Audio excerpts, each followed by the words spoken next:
Hello, good morning guys. Good morning. Ito na naman si Ate Beth magluluto ngayon sa umagang ito. Ito yung mga lulutuin ko. Meron na po akong dinuguan. Tsaka, meron na rin akong isdang maliliit, parang ibalot sa dahon. Ayan guys, ibabalot ko sa dahon yan, yung maliliit na yan. Kaya, naantay ko lang yung dahon. May konti, babalutin ko na yan. Yan. Tsaka ito rin yung aking batalay. Gusto ko yung pakso. Kasi mahilig talaga ako sa paksiw. Kahit kailanman noon pa. Talagang mahilig ako sa paksiw. Ayan yung paksiw ko. Batalay.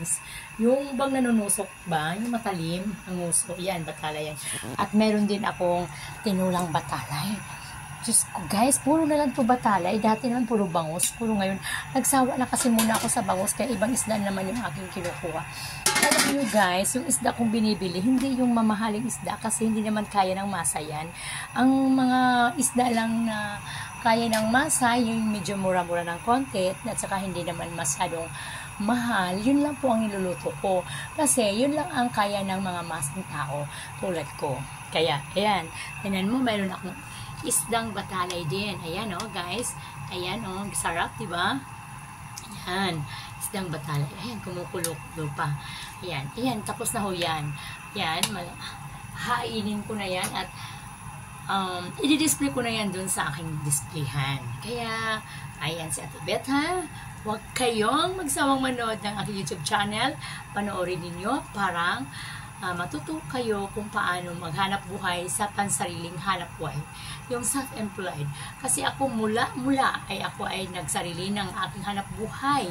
Hindi ako nangingimpleyada at hindi rin ako nangingimpleyado kahit kanino. At ayaw kong may nag-utos sa akin at ayaw kong may nag-explain sa akin at ayaw ko sa buong buhay ko na may mag-dictate sa akin at bukod sa lahat at ayaw kong may nagagalit sa akin na ganito ganun. Kaya kailangan kong magsarili. Kaya please, mga taong marunong naman sa buhay pero hindi naman ginagawa, gawin ninyo. Huwag kayong mahiyang magtinda, huwag kayong mahiyang mag-discarte sa buhay kung paano mabuhay kasi alam nyo guys, napakahirap ngayon sa panahon ngayon. Kung wala kang hanap buhay, wala kang kita, gutom, siguro naranasan natin lahat yan. Kaya kailangan natin kumilos ng kumilos kung ano man dapat natin gawin basta sa mabuti lang. Kaya ako, ganito ako, simulat sa pool ng pagkabata ko hanggang ngayon, ganito lang ang hanap buhay ko. Kung ano-ano lang yung mga business kong dinadaanan sa buhay ko, okay lang yun. Kasi, puro marangal naman yung aking business na pinapasukan. Pinaghirapan ko ng husto bago ko ito naganap. At lahat ng ito ay legal, hindi naman to illegal. Kaya guys, huwag kayong matubili. Manood ng aking YouTube channel, Bebet Gabasa, kasi dito kayo matututo kung paano maghanap buhay ng walang amo. Napakasarap mamuhay ng walang amo at walang magagalit sa'yo, walang magtuturo sa'yo, walang mag-command sa'yo, at walang lahat na mag-uutos sa'yo.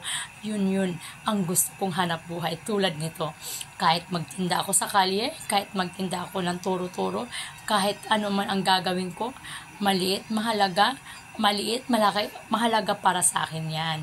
Wala akong iniindihan. Basta hanap buhay, basta sa marangal at mabuting paraan, go tayo guys. Kaya, hello, good morning. Shout out dyan lahat sa mga pamilyas Ostos, Joseph, Bueno, Cabasa, Coyoca, Bilino, Aniran, Sabido, Aranas, Kabaktulan, Duran, Turalba. Ayan guys, yun ang aking mga nababanggit. Bukod sa hindi ko nababanggit, shout out sa inyong lahat dyan. Yung mga taga Cebu, Tabunok, Talisay, taga Baca, Upper, Block 46, lahat ng mga kaibigan ko to, kumpare, lahat dito at mga kaibigan ko, mga kaori ko, mga business, small business, yung mga nagbi-business tulad ko, ang mahirap lang. Yan, thank you very much sa inyo, sa inyong opinion, sa inyong tulong lahat. Good morning. At guys, sa lahat din, thank you very much sa ating Panginoong Hesus. Thank you, Jesus, sa lahat ng mga naibigay mo sa aming lahat. At sa mga anak ko, sa lahat-lahat, sa mga pukol, sa mga kapatid ko, thank you very much. Sa lahat ko, kong kaibigan. Thank you very much. Hindi ko nabanggitin. At thank you din sa isa kong tagapagtanggol, William Bueno. Thank you very much. At sa lahat kong mga anak. Thank you very much and good morning sa inyo. Ayan, magsimula na. At magtatapos na rin ako dito sa aking pagluluto. Kaya thank you God. And good morning sa lahat. Bye-bye!